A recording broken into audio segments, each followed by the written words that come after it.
My father was, he's on the left here, my father was officer of the General Staff of the Soviet Army. He was inspector of land forces, Soviet troops stationed in countries like Mongolia, Cuba, East European countries. This is the picture taken at the entrance of my Institute of Oriental Languages. It's a part of Moscow State University. As every Soviet student, I was, quote-unquote, volunteering for harvesting grain in Kazakhstan.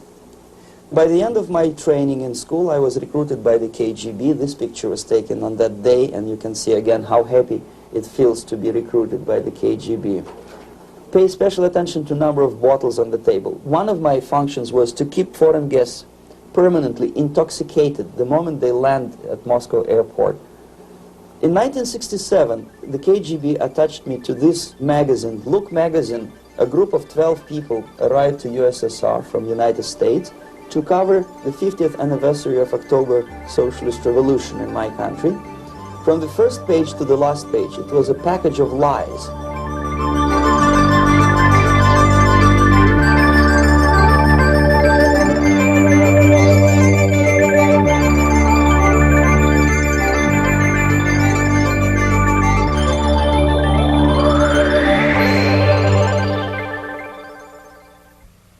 Our conversation is with Mr. Yuri Alexandrovich Bezmenov.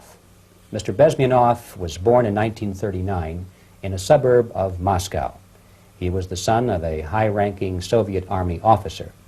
He was educated in the elite schools inside the Soviet Union and became an expert in Indian culture and Indian languages. He had an outstanding career with Novosti, which was the, and still is, I should say, the press arm or the press agency of the Soviet Union. It turns out that this is also a front for the KGB. One of his interesting assignments was to brainwash foreign diplomats when they visited Moscow. And he'll tell us a little bit about how they did this and how they planted information which eventually wound up in the press of the free world. He escaped to the West in 1970 after becoming totally disgusted with the Soviet system, and he did this at great risk to his life. He certainly is one of the world's outstanding experts on the subject of Soviet propaganda and disinformation and active measures. Mr. Bezmenov, I'd like to begin by having you tell us a little bit about some of your childhood memories. Well, the most vivid memory of my childhood was Second World War, or to be more precise, the end of the Second World War, when all of a sudden United States, from a friendly nation, which helped us to defeat Nazism, turned overnight into a deadly enemy. And it was very shocking because all newspapers were trying to present an image of belligerent, aggressive American imperialism. Most of the things that we were taught is that United States is aggressive power, which is just about to invade our beautiful, free socialist country, that American CIA is dropping Colorado beetles on our beautiful potato fields to eliminate our crops, and each schoolboy had a picture of Colorado bug on the back page of his notebook, and we were instructed to go into collective fields to search for those little Colorado bugs. Of course we couldn't find any, neither we could find many potatoes, and that was explained again by the encroachments of the decadent imperialist power. The anti-American paranoia, hysteria in the Soviet propaganda was to such of such a higher degree that many less skeptical people or less stubborn would really believe that the United States is just about to invade our beautiful motherland, and some secretly hope that it will come true. That's interesting. Yes.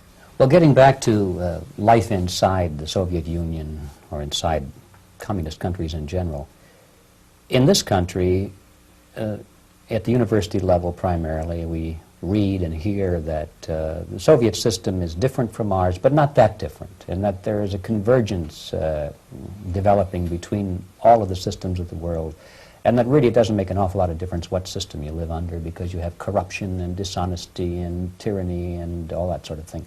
From your personal experience, what is the difference between life under communism and life in the United States?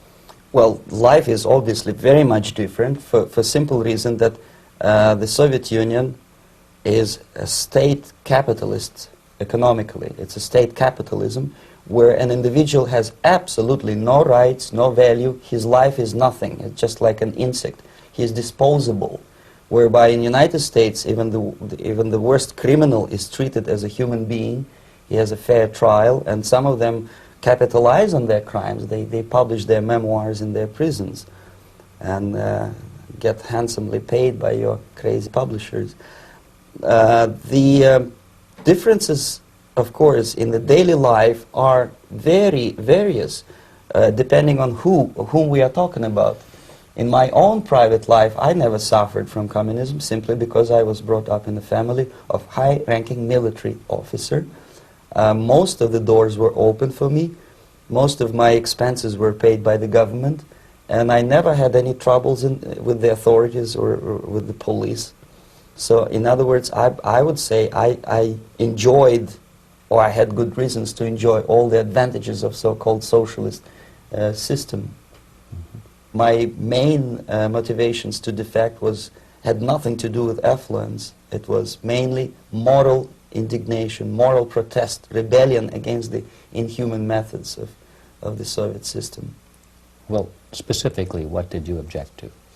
I objected, first of all, against oppression of my own dissidents and intellectuals. And that was the most disgusting thing that I witnessed as a young man, young student, who was brought up at a very troublesome period in our history, from Stalin to Khrushchev, from total tyranny and oppression to some kind of liberalization. Second, when I started working for the Soviet embassy in India, to my horror, I discovered that we are millions times more oppressive than any colonial or imperialist power in the history of mankind. That my country brings to India not freedom, progress, and friendship between the nations, but racism, exploitation, and slavery, and of course economical inefficiency to this country. Since I fell in love with India, I developed something which by KGB standards is extremely dangerous thing. It's called split loyalty, when an agent likes a country of assignment more than his own country. I literally fell in love with this beautiful country, a country of great contrasts, but also great humility, great tolerance, and philosophical and intellectual freedoms. My ancestors used to live in caves and eat raw meat when India was a highly civilized nation 6,000 years ago. So obviously the choice was not to the advantage of my own nation. I decided to defect and to entirely dissociate myself from that brutal regime.